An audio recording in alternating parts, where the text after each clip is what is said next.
Hi friends, welcome to Titan Max Tamil. இப்போ நம்ம 9th ஸ்டாண்டர்டில் ஃபஸ்ட்டு சாப்டர் பார்த்துட்ருக்கோம். அதில் பயிற்சி 1.2ல் 4th சம் பார்க்கலாம். இதில் என்ன கொடுத்துருக்காங்கன்னா, பின்வருவனவற்றில் எவை வெற்று கணம் எவை ஓருறுப்பு கணம் என காண்கன்னு கொடுத்துருக்காங்க. வெற்று கணம்னா என்னென்னா, எந்த கணத்தில் ஒரு உறுப்பு கூட இல்லாமல் இருக்குதோ அதுதான் வெற்று கணம். ஓருறுப்பு கணம்னா என்னென்னா, அதில் ஒரே ஒரு உறுப்பு மட்டும்தான் இருக்கும் ஒரு கணத்தில், அதுதான் ஓருறுப்பு கணம். இப்போ ஃபஸ்ட்டு இதில் a = x such that x belongs to n 1 less than x less than 2ன்னு கொடுத்துருக்காங்க. இப்போ ஏல என்னென்ன வரும்னா, இப்போ என்னன்னா 7 எண்கள், அது 1 2 3 அந்த மாதிரி போயிட்டே இருக்கும். அது 1க்கு மேலே இருக்கணும், 2ஓட கம்மியாக இருக்கணுன்றாங்க. அப்போ அதுக்கு நடுவில் எதுவுமே இல்லை. அப்போ ஏன்றது ஒரு வெற்று கணம்.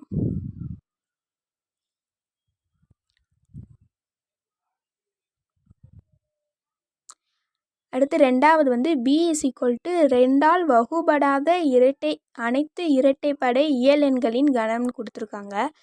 ஃபஸ்ட்டு இரட்டைப்படை இயலெண்கள்னால் என்னென்னா 2 4 6 8 10 12 இந்த மாதிரி போயிட்டே இருக்கிறதா இரட்டைப்படை இயலெண்கள். இப்போ இந்த இரட்டைப்படை இயலெண்கள் எல்லாமே 2ஆம் ஏற்பாடில் வர்றதா தான் இருக்குது, அதாவது 2ஆல் வகுபடுறதா தான் இருக்குது. அப்போ b அதில் ஒரு உறுப்புமே வராது. இப்போ இதுவும் வெற்று கணம்.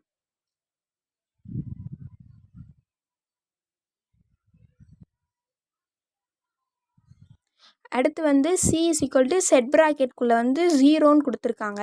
இந்த 0ன்றதும் ஒரு உறுப்பு தான். அதில் ஒரே ஒரு உறுப்பு மட்டும் இருக்கிறதுனால இது ஓர் உறுப்பு கணம்.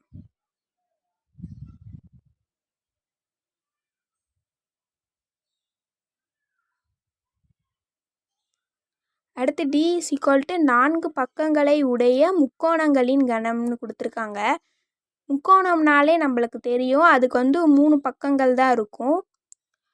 ஆனால் இது 4 பக்கங்களை உடைய முக்கோணங்களின் கணம்னு கொடுத்துருக்கிறதுனால டீலேயும் ஒரு உறுப்புமே இருக்காது, அதுவும் வெற்று கணம்.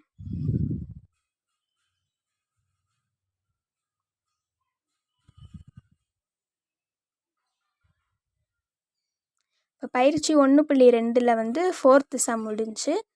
தேங்க்யூ.